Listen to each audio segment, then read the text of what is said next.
proposed. Okay, you have your Nothing to one. add to that. Okay, right. That's very good. Thank you very much. Thank you. Okay, so now we move on to Halswell, Hornby, Riccarton. We've got Helen and Marie, please. I think I saw Marie there. Yeah.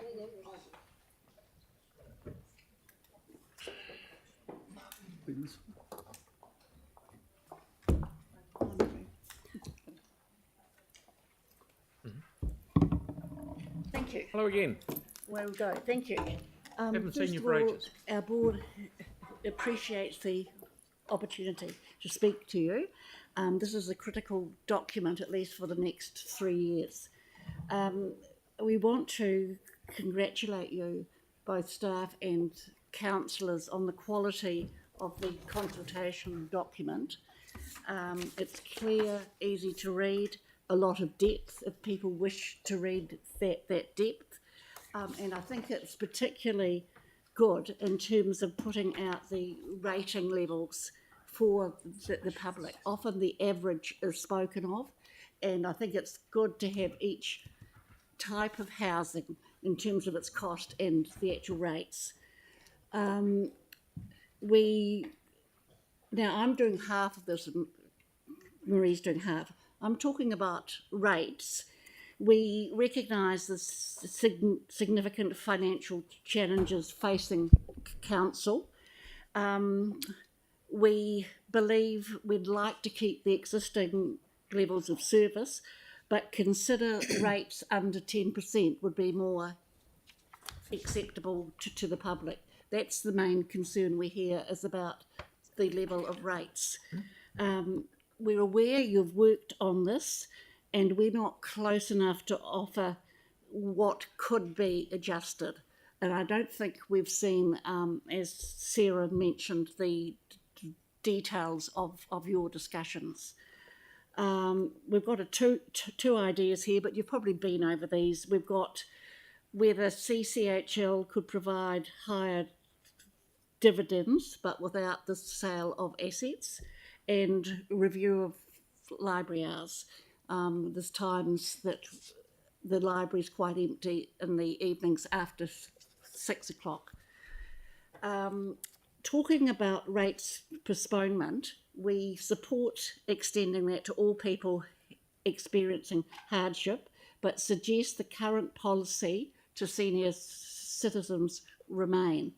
This policy allows seniors to stay in their family home where they have a strong connection to the community.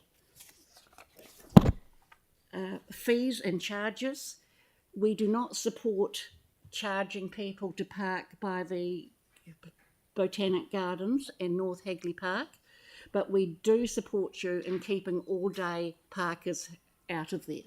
So it's important for people to be able to go to Hagley Park or the gardens, take their families, and not have to incur charges.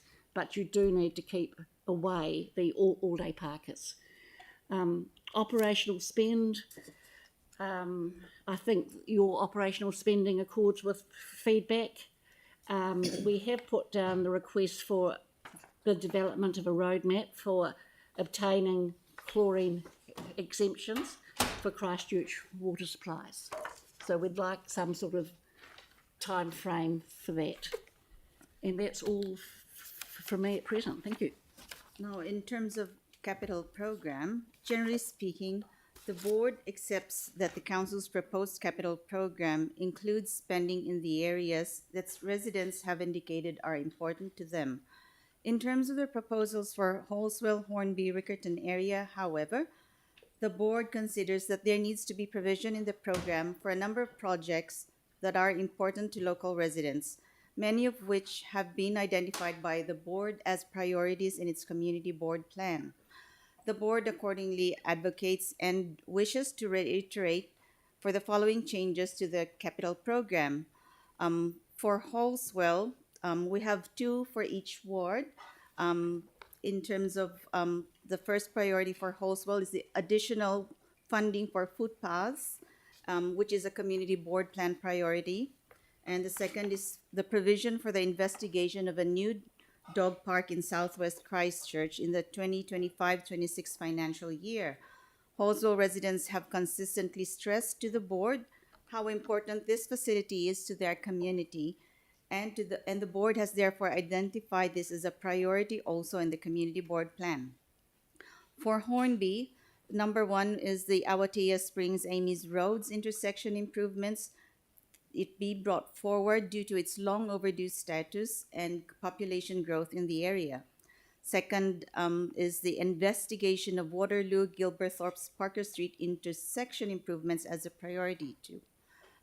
For Riccarton, funding for the revitalization of Sockburn Park which is in an area that is lacking in usable green space and is therefore much sought after by residents and is identified as a priority also in the community board plan.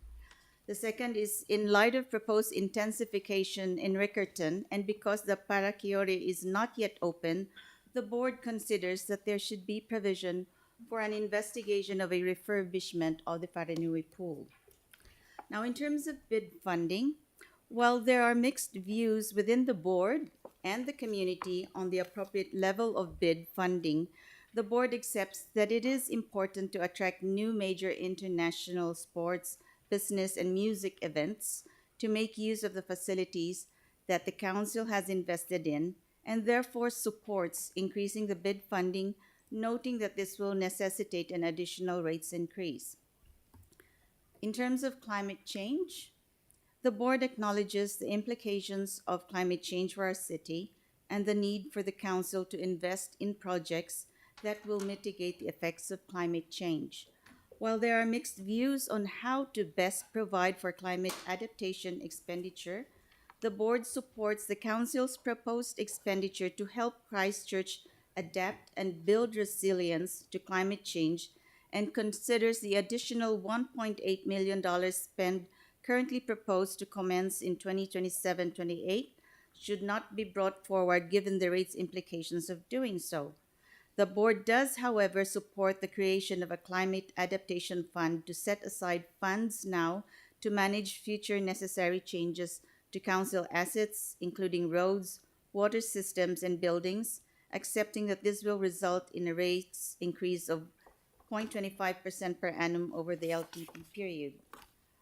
Helen, I believe, wants to talk about the community outcomes and priorities. Yes, you may have this as a guiding vision, but we commented that you're talking about a place of opportunity which is open to new ideas, new people, new investment, and new ways of doing things.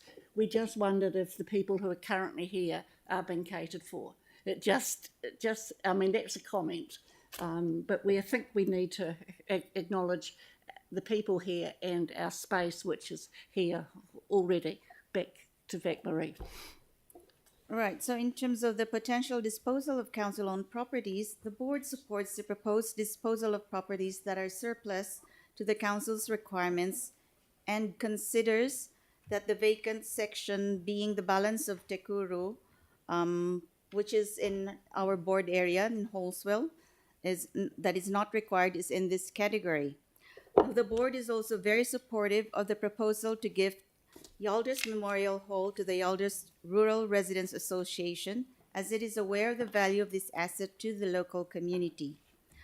In conclusion, I wish to reiterate that the board acknowledges the work of councillors and staff in developing the draft LTP and commends the council for the quality of the consultation document, as Helen mentioned earlier, provided that it considers to be clear, easily read, and understood. The board notes that there has been an unprecedented number of submissions lodged in response. The board thanks the council for hearing its views and requests that the matter we have just set out in relation to the LTP be taken into consideration. Thank you. Thank you both of you. Jake, please. Thanks, guys. A bit of a theme running through the boards of maintaining service levels or even adding to them, but also, having lower rates. You appreciate the difficult position that puts us in. Yes. However, helpfully, a couple of boards now have flagged library levels as being something we could look at. Does that include the new Hornby Centre? Is that something we could look It at? includes the hours, I think. So we're not saying, Oh, I meant the hours. yes, sorry. it's just the hours, yes. Okay, Yes. so all things And on the you'd table. have to do some research on when libraries are in fact empty. We won't shut it in the middle of the day. So I suspect since Yes. Matatiki Hornby Centre is new, it still needs to be reviewed whether it will be popular during evening or not. So I'm sure we can get that info. Thanks, guys. Thank you. Brilliant. Thank you very much. Thank you. you. Right, now we have